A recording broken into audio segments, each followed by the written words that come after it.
How I built a freedom-based business so that I can travel more and work less.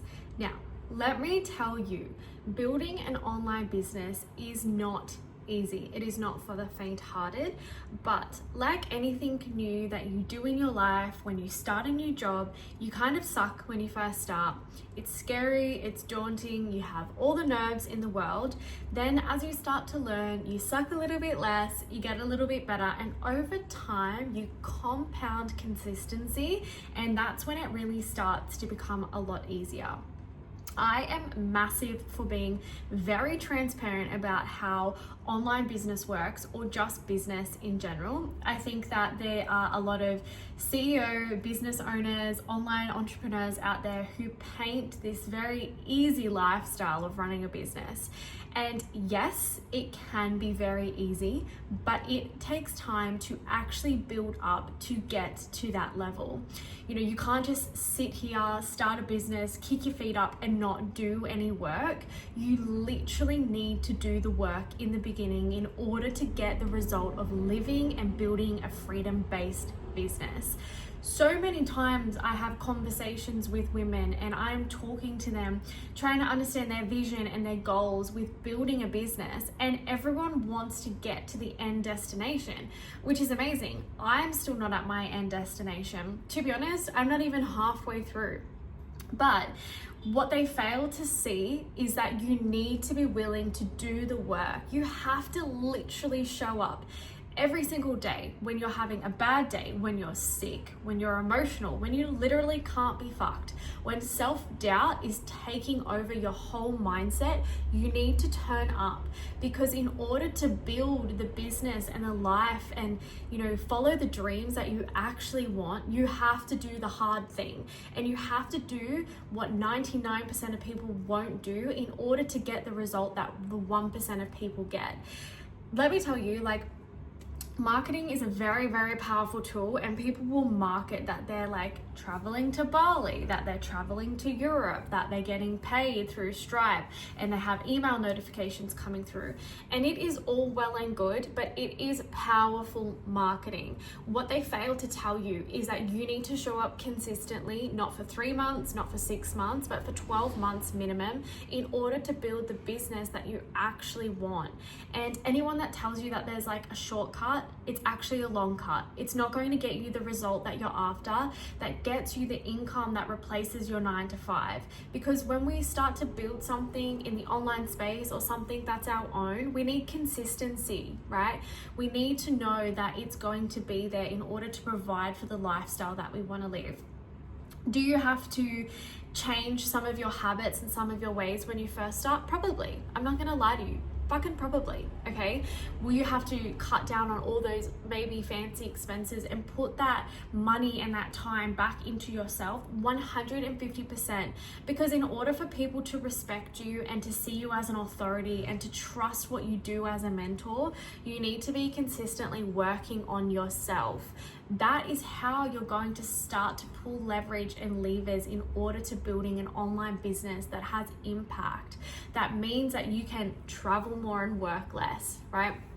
I, spend a lot of my morning really compounding high leverage tasks that makes money. I made a YouTube video about it the other day. Go check it out if you haven't. It covers all of my morning routine and what I do in order to keep driving my business forward. And these types of things have to be daily non-negotiables for you in order to do inputs into your business to get the outputs that you want. There is no great entrepreneur out there who hasn't gone through a season of no. I am in a massive season of no right now, because growing my business and building more capacity to have more leverage, to buy back more time, is something that's so important to me, but also making bigger impact to women in the online space.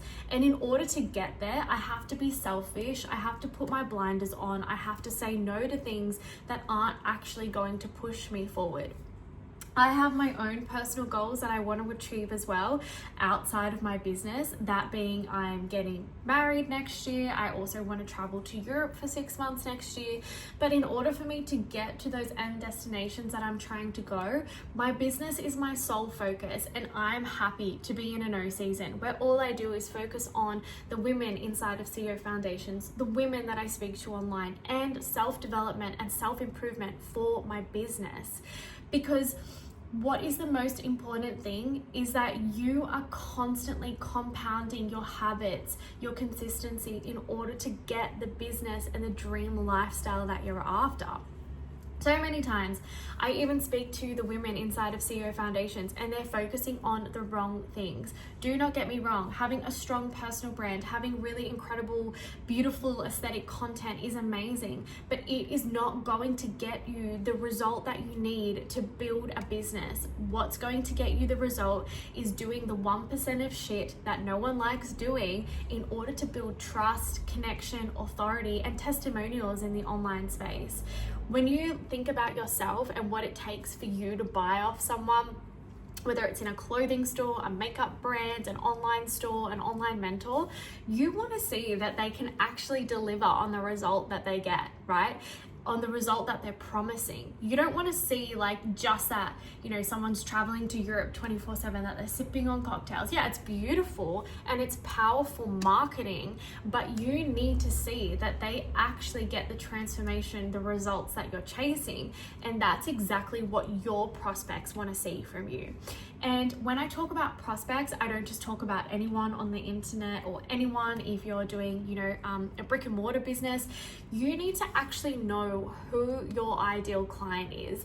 I go deep into this in CEO Foundations because you, as the mentor, as the person of authority in your online business, you need to know who your ideal client is better than they know themselves. And when I say who, you need to know what YouTube they're watching, what content they're consuming, where they spend all their time on social media. Is it Instagram? Is it TikTok? Is it YouTube? Is it Twitter? Where is it? Where are they spending their time? Who is it that they're following? What is it that they're consuming?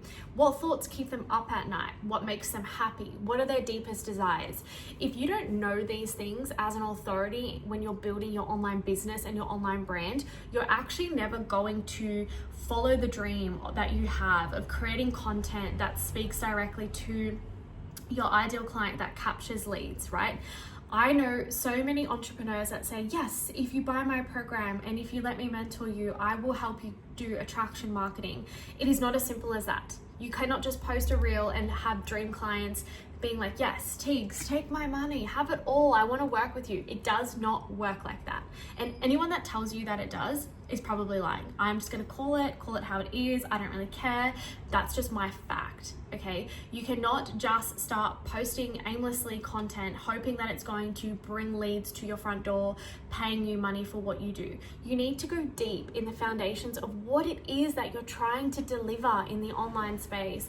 And the more that you can channel your energy into really understanding what is it that your ideal client wants, understanding the language that they speak, the language that they respect, the language that actually resonates with them, the easier attraction marketing comes, the easier sales comes. But it's all compounding. Like, you have to hit the nail on the head with the first thing to then slowly move through the rest of the pillars of building your online business, okay? So that is like something massive that I have a lot of conversations about with women in the online space, and it's constantly what I'm speaking to the women inside of CEO Foundations about.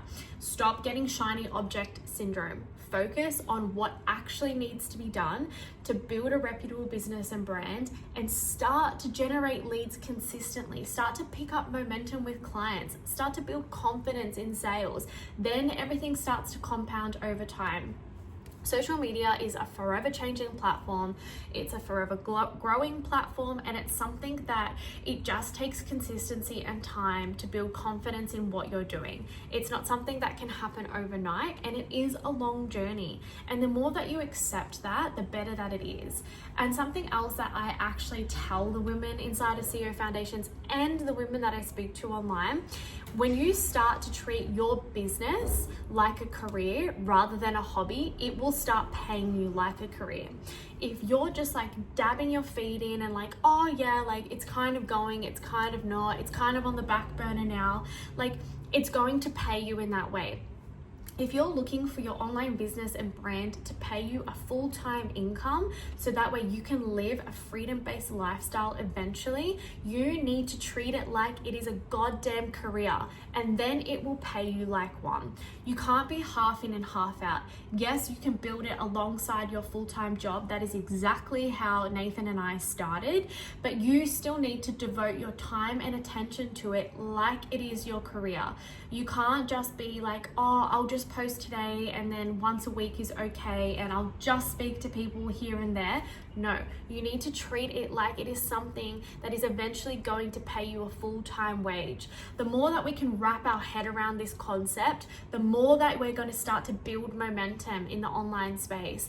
Because when we're half in and half out with something, it's like when you're half in, half out with a relationship. It's just going to turn to shit, right? It's not going to work out because you're half in, half out. It's like when you're going dress shopping. I'm like, oh, I'm kind of looking for a dress, but like I'm kind of not. You're not going to find the dress that you're after.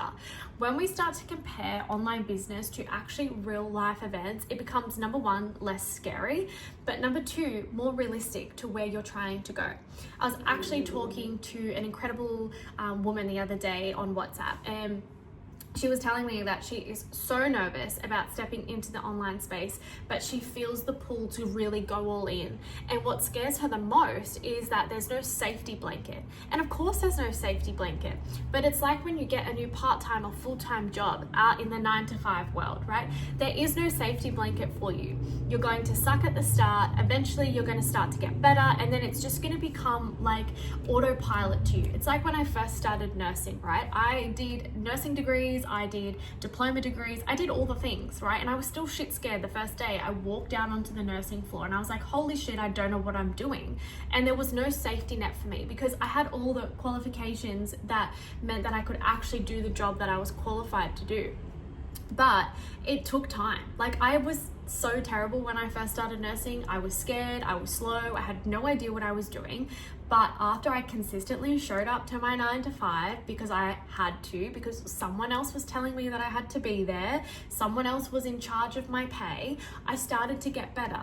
Then months and months went by, and then I became really, really fucking good at what I did. It's the exact same thing when you run your business, except you're the only person that is telling you what to do. You're the only person that's holding leverage over yourself. So in order to be successful, you need to do the 1% of things that 99% of people aren't doing in order to get yourself the result that you're after. That is how you build a freedom-based business that allows you to travel more and work less.